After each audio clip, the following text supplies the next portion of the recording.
was fortunate enough to be involved in a couple of tracks on that record too. But what was ESP like reuniting? Oh, incredible. Because we were getting to work with Uncle Arif again, you know. And why hadn't we had the chance to work with him prior to that? We never knew. But it was heartbreaking because the person that was going to produce us, that just wasn't going to work. It just wasn't going to work. Totally different kettle of fish. Wow. Wow. And it lasted 2 days. That's right. And then I called the Reef and I said, this is awful. You know, we're just, this person we cannot communicate with at all. And he says, well, you know, you've learned enough. He says, go and do it yourself. Yeah. You know, yeah. you've arrived at that point where you can do this yourself. And although I didn't really believe that that was true, I knew that that was the only way we could make another album. And that became Children of the World. Sure. Yeah. Sure. And you went on with Carl and with Albie. Yes. Yeah. Yes. Yeah. Absolutely. Became obsessed with the falsetto. And not just me, but everybody would just say, well, do another falsetto, do another falsetto. Wow. You know, it wasn't really something that I've done enough. Let Rob sing some more songs, you know. It wasn't quite that way. Robin would say, sing it in falsetto, because I think success is a drug. Yes. You know, and if the sound works, why change it? You know. So there was a lot of that mentality at the time. I'm from the American Vocal Academy, and I teach a lot of new artists and students. I'm a vocal instructor. And what advice would you give to them that are just starting out to inspire them to keep going, or could you have any words for new people? I think what Arif told me, which is believe in what you're singing. Believe it. Whatever the song is about, you've got to believe it. And it's like, I suppose it's a bit like acting. You know, you're still acting. So in a way, your heart's got to be in the song, not just your voice. So that's a little bit over philosophical, but you've got to believe it. You've got to believe the song and believe the words. Yeah.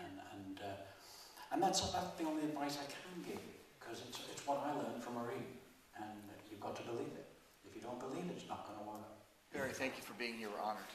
Oh, it's my honor. It's my honor, believe me. Do you have any predictions for the future of live music, recorded music, and the music business? Well, I personally don't like CDs. I personally don't like auto-tuners. You know, I'm really opposed to all that stuff. And in let's just say in my day, you had to do it. You know, you had to do it or you were out the door. And when I see that guy playing the guitar, it's unbelievable. You know, you can't tell someone like that how to play or how to sing, or whether or not to sing in tune.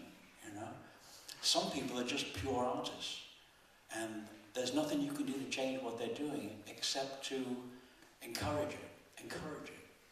You know, demand more, but in a really nice way.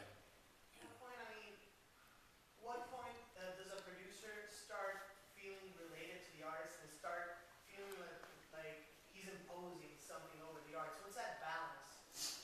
It was never an issue between Arif and us. It was never an issue. We never questioned what he suggested, and we always tried to rise to whatever his vision might be. And in doing so, you started to have your own visions. And for us, it was like a complete life change, you know, getting to work with someone like that. And without really knowing what I know tonight, which we didn't know. We didn't know how many different amazing artists Arif had worked with. So it's still learning. My father had such respect for all the artists he worked with and loved working with Barry and Robin and Morris. And he would never suggest anything lightly. It would always be, I think this might work for them. Let me see if I can, you know, it would never be a suggestion that he would just do flippantly or off the cuff. Right. And I think that builds trust. Absolutely. And very creative. And he would force your creativity out, you know, but in a very gentle... Yes. You know, you're so much like your father. Every time I look at you, it's like looking at a... Try something in the studio with or without Arif that really didn't work? Oh, lots of things. I'm sure. Like Lots of what? things. Oh, I can't actually speculate on any particular item. You know. Don't be embarrassed because I'm here. Please. One day, Arif All I can suggested say this. is that I can see Carlos smiling. We did a. Do you remember the drum machine that we were trying to create so that we could get an exact groove? The one-arm drum machine. Oh, before the drum machine, before Roger Lynn. Right. Before drum machines, we were the idiots that would actually, or Carl would put a tape, 2-track tape around a brush and an Ampex, and so that we had, I think, more than a woman, Woman in Love, Staying Alive, all the same drum group. You know. It's very hip-hop, actually, what you guys were doing. Hip-hop. Seriously, yeah. In terms of the ethic of it, using the same beat. Well, Carlos is really the pioneer. I mean, the drum machine is really stems from our frustration over having a great groove and having it not move. Right. You know? And I don't know where that obsession came from or why it was important, but it seemed to be at the time.